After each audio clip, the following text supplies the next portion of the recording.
Welcome back, everybody. This is Thom Shea, Unbreakable Podcast, and we had discussed many things over the past 8 years.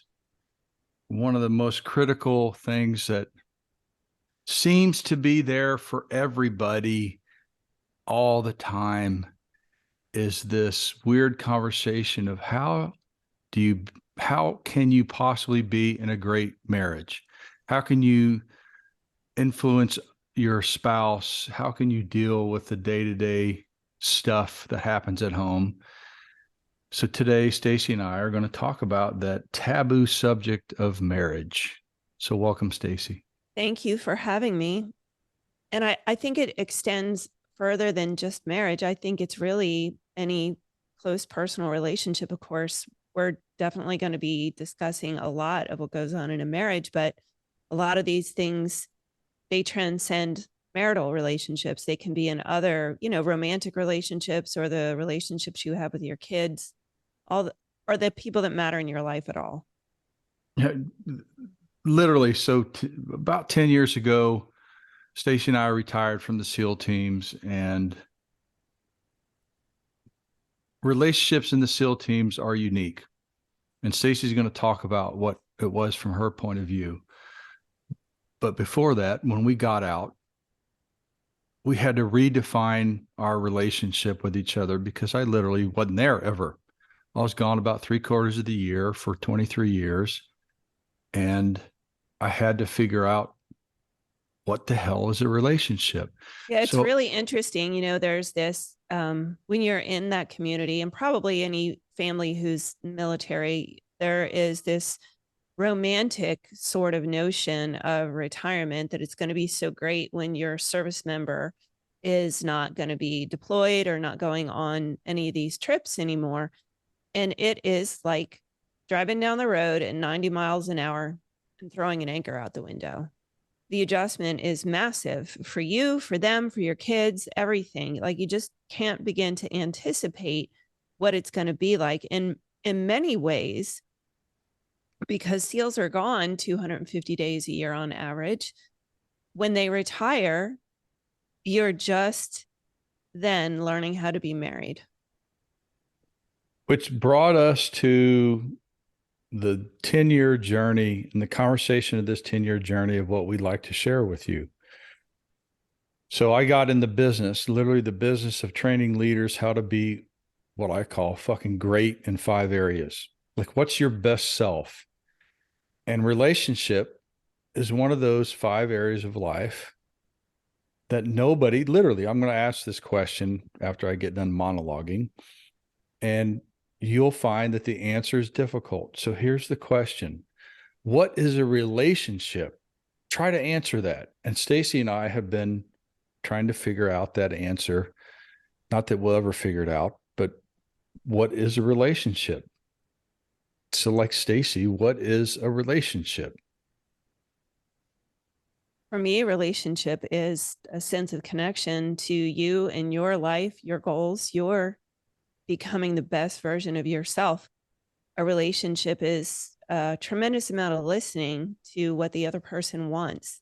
And I think there's a big tendency for people who are having relationship struggles that they're resisting what the other person actually wants and saying they shouldn't want that, they shouldn't crave that. And as long as you're in that conversation of what somebody should or shouldn't do, or that you don't want to give them what they're asking you for, you're going to have troubles in your relationships. Which is the greatest starting point is how does each individual try to mature and grow into their own life? And then how do they literally share, which I call putting on the table, like put what's available on the table for your spouse or even for yourself. And people have a hard time with that. And Well, what, I think oftentimes it's hard for people to really be honest about what they want. They think it makes true, them less, or it may, they're going to be experiencing a tremendous amount of rejection. What if I tell you what I really want and then you tell me I'm stupid or it's dumb or it's silly or you don't want to? It really is a risky proposition to be that vulnerable with somebody. especially someone who is so important to your life. So then what gets on the table? And Stacy and I, in the past 2 years, have, with a lot of guidance and mentorship, reevaluated our relationship and put shit on the table. And I want you to imagine at home, whether you're listening or watching, it's not, so what, if you can put it on the table, things become resolvable and you can deal with anything that's on the table. So what people don't put on the table then becomes the defining element of a relationship that never gets addressed. Yeah, it's a So, very powerful thing if you don't actually address it. And by powerful, I don't mean in a good way. I mean, it's gripping. It sucks possibility out of the connection that you could have with the other person. You have to find it within yourself to be honest about it, because it's there whether you say it or not. And if you don't, you only have yourself to blame. You can't blame the other person if you're not saying, I need this from you. And a lot of people are reluctant to do that. And I understand, but it's going to be there whether you say it or not. You may as well come clean. and then, so going backward and forth as we will through this conversation of what is a relationship, one of the defining things of a relationship is the distinction that you and the other human being are not separate from each other, which it's hard to deal with that. So I'm a male, and let me tell you that I know what a male is. I got stuff that females don't have, and they have stuff that I don't have, from hormones to appendages or whatever. Uh, Yet in the mirror, we look different, but in reality, the distinction is there's no difference between me and the person I'm trying to relate to. As So, long as we hold on to those differences, you can't possibly have a connection with them. yeah, If that's, you're going to yep, focus your attention on what's different between the two of you, there's no connection. There's just judgment. which is a horrible condition. Mm-hmm. And then going back to, as we were talking about, what goes on the table, very few people put reality on the table without having anger and disgust and emotions be how they put things on the table. Like, for example, I'm not being served in some regard. The debilitating nature of relationship is that men uh, expect the woman to cook food. So if I'm considering, hey, Stacy, you're not meeting your obligation of cooking dinner for the family, I put it on the table not as a conversation for us to mature into, but you have wronged me. You're supposed to do this and you're Mm, not. And so Stacy's response to me has to be emotional, like, well, fuck you.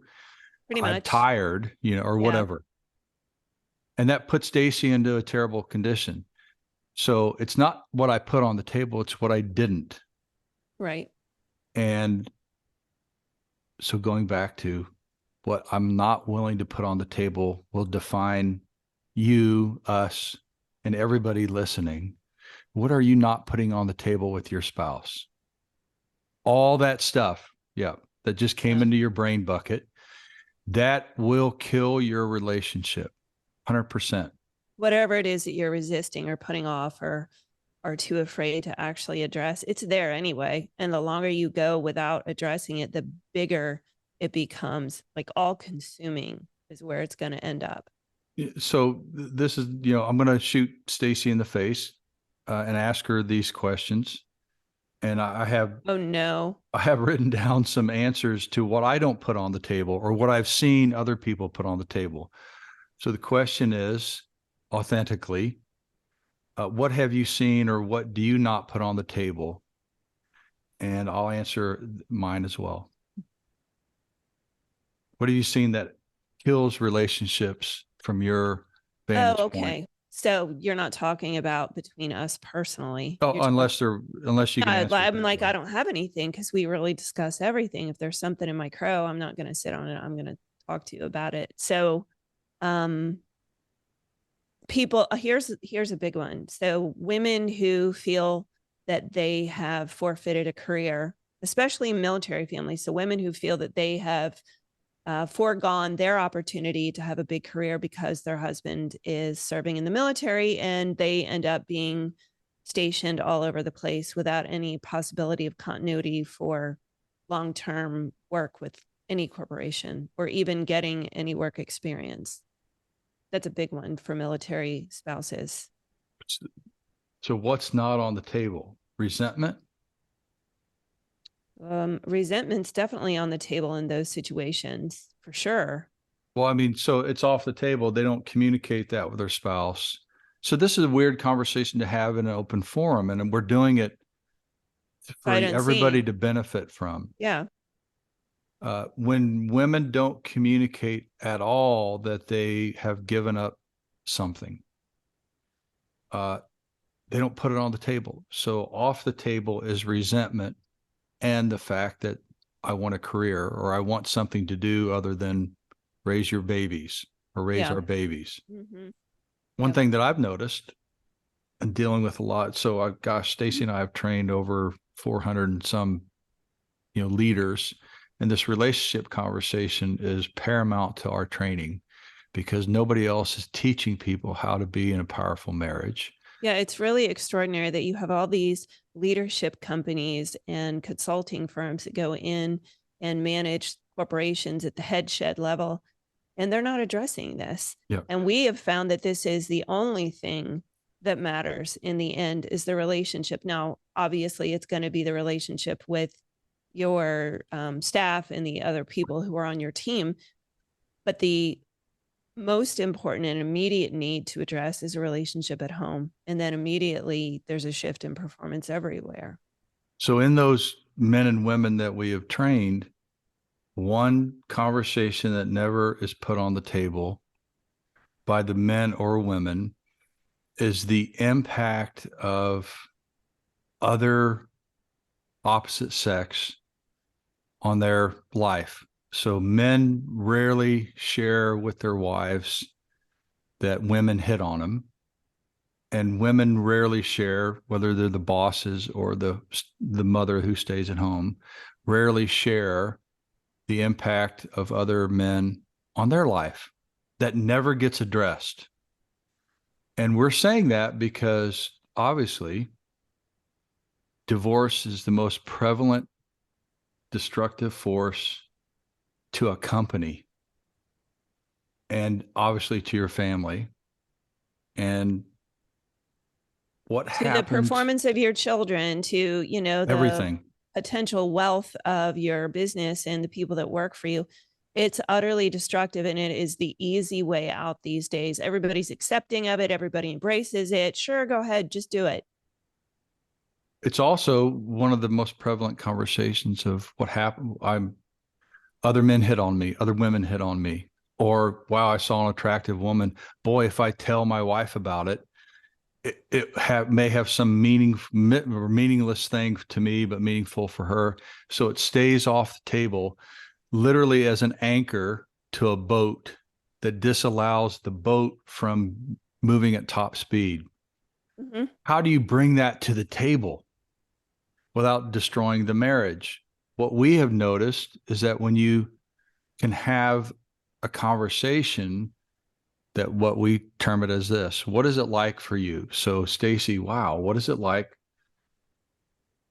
for you to have other men ask you out on a date and you're married? What is that like? Not even that Women it's don't ask happened, me but out go on a ahead. date because they don't want to die and they're They terrified of fear their dying, but I husband. get Yeah. it. Yeah, but I mean, I notice other men giving me attention sometimes, and so there have been different stages of our marriage. It's been very different for me when we were first married. Um, I felt so protective. I didn't want anybody else to look at me. And of course, when our son was born, I was even more protective. I mean, his life and his security were wrapped up in our partnership working. So anybody that I perceived as being a threat to that was definitely getting dagger eyes from me. And, as I've gotten to a point where he's older and I have less responsibilities in terms of motherhood than I did when I had three very dependent, very young children who couldn't do a whole lot for themselves. It's reaffirming, it's validating to have other men notice or remark on my appearance or whatever. But I don't, men don't ask me.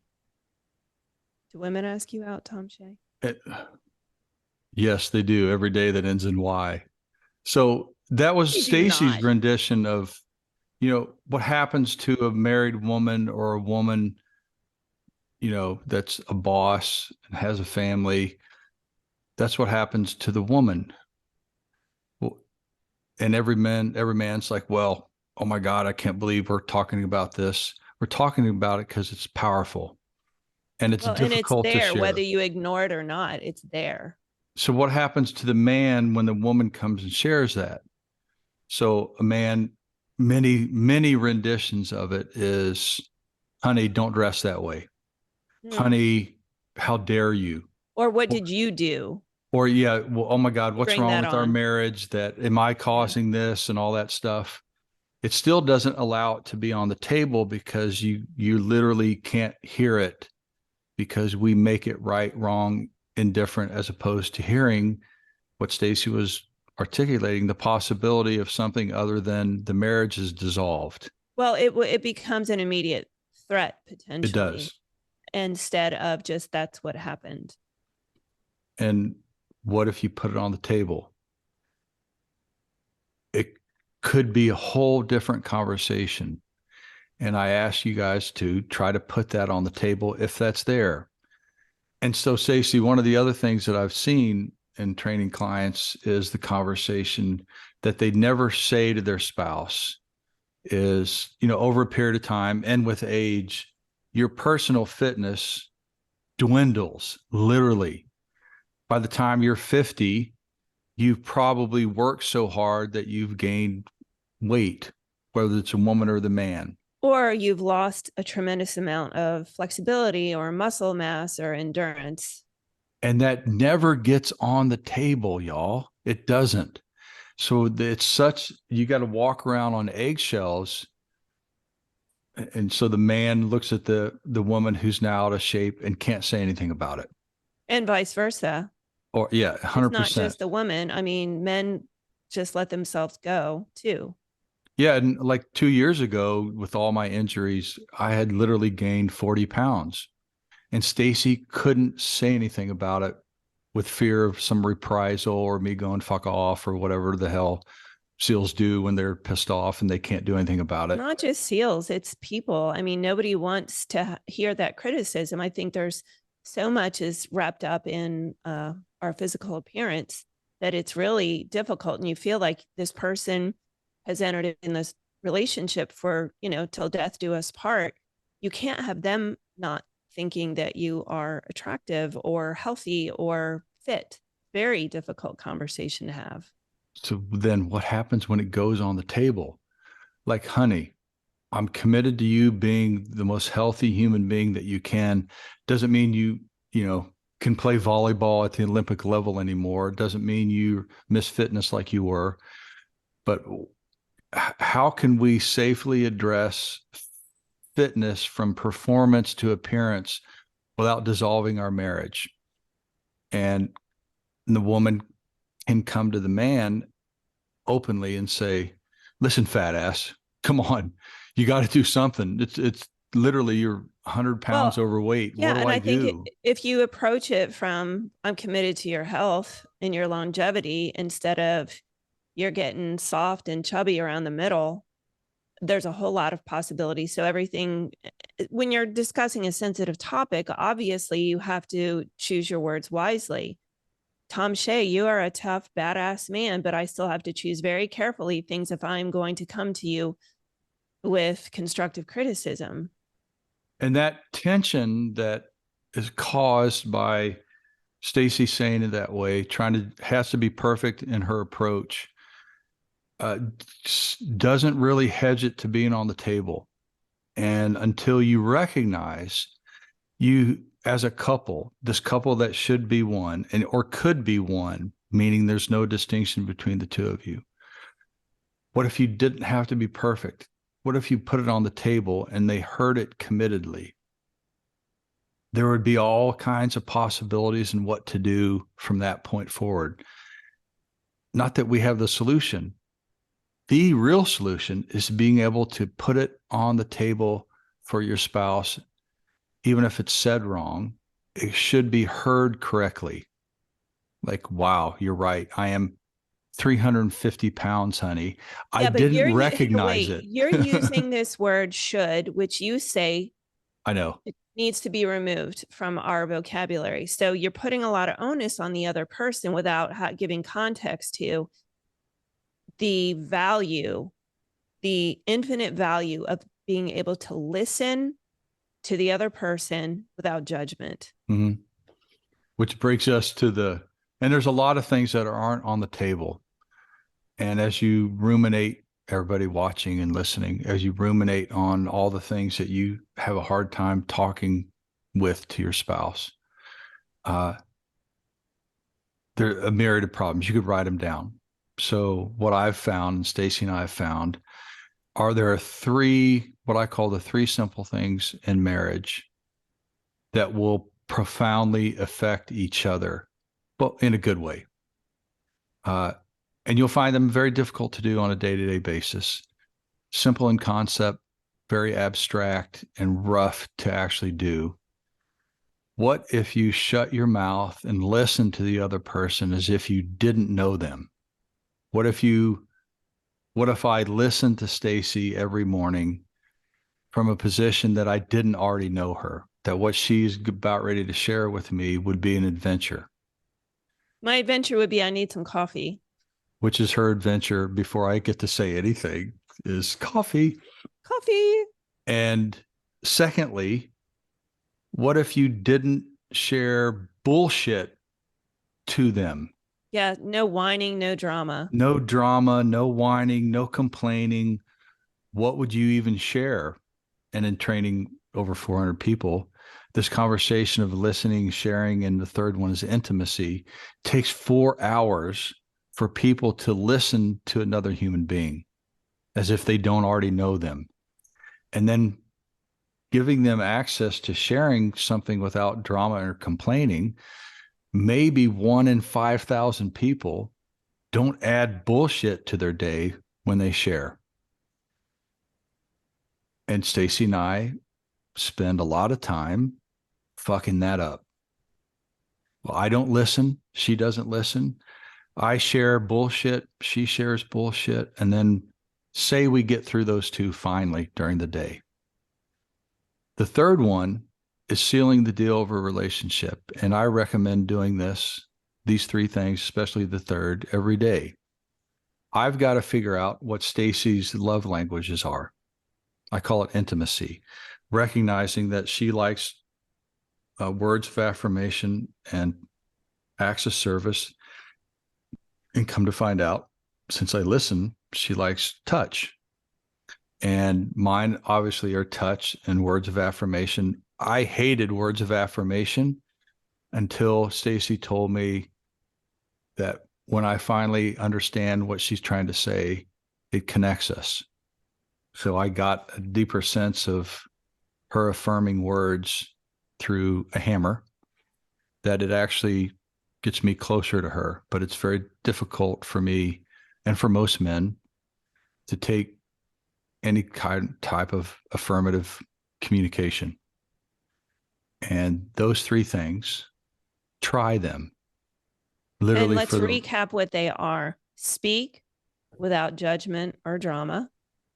Listen as if you didn't know the person before, and share intimacy. Have intimacy. Literally ensure that the person gets the intimate thing that you have. Touch them without them fighting. Make sure, hey, listen, honey, this is my intimate time. Give up the body. I got to touch something on you. Okay, please let me touch you. That's so literally the conversation in the head. Clear it up. Like when we say intimacy, we're not necessarily saying sex. I mean, clearly it can mean sex, but intimacy in this context doesn't mean exclusively a sexual encounter.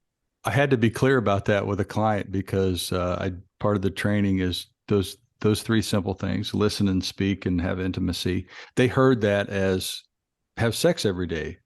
So after 21 days, uh, the wife called me and said, "Hey, we're pregnant." I'm like, "God dang it." She goes, "I thought you said had sex every day." Well, hey, listen, if you want to get pregnant, come to our training. It'll work out so well. I laugh at that because also uh, not understanding what the other person is saying is critical to all relationships. And y'all can make fun of that conversation if you want. So w- be related to the other person. And I tell you this, it'll make a bigger difference in everything that you do, that you have a partner at home that you can listen to and that you can share with without drama and that you can have daily intimacy with. It'll make your business better. It'll It make creates possibility where there was none. there was And what you none. will see Yep. immediately is your children will change. They'll And perform better. They'll be happier. Things in your household are going to go more smoothly. Things in your business are going to go more smoothly. It's no small thing. And it doesn't take, this isn't rocket science. It doesn't take tremendous effort. What it does take, however, is a little bit of humility and dying to yourself. Like it's not all about you. It's always about the other person. And if you can spend more time than you currently are focusing on the other person, it's going to change your life. literally, it's the biggest profound difference that we have been able to see and make in another human's life and in our own is relationship is a bedrock foundational principle to making money, being healthy, Having a family that's thriving, anything. anything. Mm-hmm. And if you're not doing it, you're shorting, you're predicting the end of everything else by not having somebody in your life that you can do those three simple things with. And thank you for asking us to do this. And thanks, Stacy, for being authentic and coming on and forcing me back into the podcasting world. Because of everybody's attention and willingness to be better, we're going to start this series. And this is the first of many talking about the relationships between man and woman. So thanks, Stacy. Thank you.